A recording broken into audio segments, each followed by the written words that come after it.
enseignant-chercheur en sociologie à l'Université de Bordeaux et mes recherches portent principalement sur les systèmes universitaires en Europe et sur la question de la justice sociale.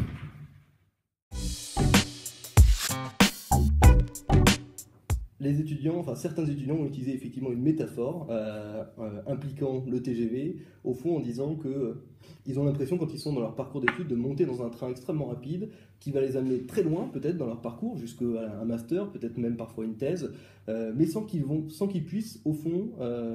décider, s'arrêter, se réorienter, en tout cas sans qu'ils en aient le sentiment de pouvoir le faire facilement. Et au fond, c'est ça le modèle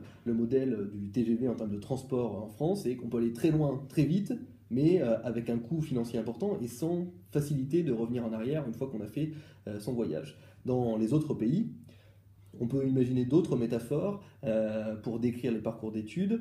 comme le métro en Suède ou comme le véhicule individuel en Angleterre. Ce que j'expliquerai à la conférence, c'est qu'effectivement, dans ces deux cadres nationaux d'enseignement supérieur, les étudiants ont beaucoup plus d'autonomie dans leur organisation de leur parcours d'études.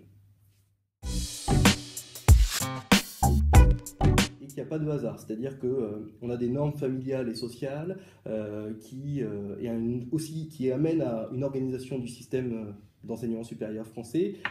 qui est en fait la cause de cette faible autonomie des étudiants dans le choix de leur parcours, et c'est ce que j'expliquerai à la conférence. Alors je dirais que le plan étudiant n'améliorera pas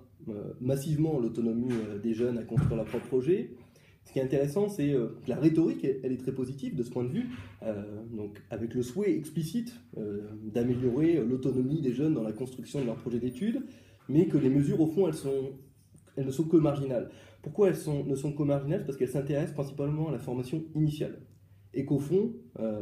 la question du parcours de formation doit se penser tout au long de la vie, et que souvent en France, cette idée de la formation tout au long de la vie reste une rhétorique, parce qu'on n'arrive pas à décloisonner la formation initiale et la formation continue, à les penser de manière globale. Et là, au fond, voilà, la réforme qui est présentée ici, c'est bien une réforme portée par le ministère de l'Enseignement supérieur, et non pas par le ministère de l'Enseignement supérieur et le ministère du Travail et de l'Emploi, qui, de manière globale, pourraient penser les parcours de formation tout au long de la vie. Et c'est bien ça, la difficulté, c'est que les jeunes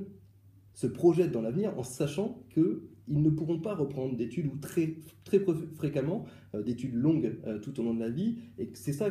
la difficulté avec le poids très important du diplôme initial.